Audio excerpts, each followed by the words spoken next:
এই মুহূৰ্তত উপস্থিত আছোঁ মঙলদৈ বিধানসভা সমষ্টিত আৰু প্ৰায় 2,04,000 ভোটাৰ থকা মঙলদৈ সমষ্টিত এইবাৰ 6গৰাকী প্ৰাৰ্থীয়ে প্ৰতিদ্বন্দ্বিতা কৰিছে।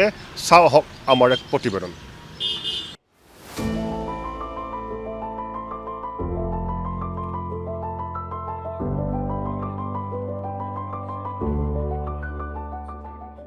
মঙলদৈ সমষ্টিটোক উন্নয়নৰ ক্ষেত্ৰত আগবঢ়াই নিয়াৰ কাৰণে যাতে সকলোৱে সেই চিন্তা কৰে এটা মই সেইটো কৈছোঁ। কাৰণ মুখ্যমন্ত্ৰী ডক্টৰ হিমন্ত বিশ্ব শৰ্মা মুখ্যমন্ত্ৰী নিশ্চয় হ'ব।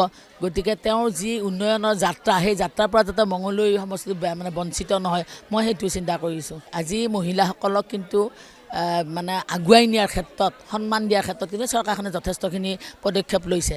মই অকলে এগৰাকী মহিলাক আগুৱাই নিয়া আৰু তেওঁলোকৰ ভাল হোৱাটো সদায় চিন্তা কৰোঁ।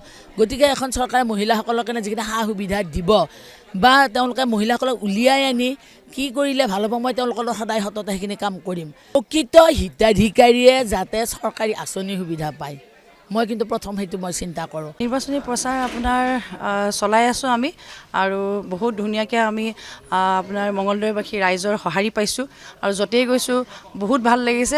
সকলোৱে আপোনাৰ মোক সঁহাৰি জনাইছে আৰু সকলোৰে উৎসাহ উদ্দীপনা দেখি পিনে মই নিজে আগতকৈ সাহস আৰু দুগুণ গুণে মুঠতে মোৰ বৃদ্ধি পাইছে। হয়, আমাৰ কংগ্ৰেছ দলৰ নীতি আদৰ্শ লৈ পিনে আৰু নতুন মঙলদৈ গঢ় দিবৰ কাৰণে আপোনাৰ যিখিনি আমাৰ সংকল্প মোৰ লোৱা হৈছে সেই সংকল্পখিনি লৈ পিনে মই ৰাইজৰ মাজত গৈছোঁ আৰু ৰাইজৰ পৰা বিপুল সঁহাৰি মই পাইছোঁ।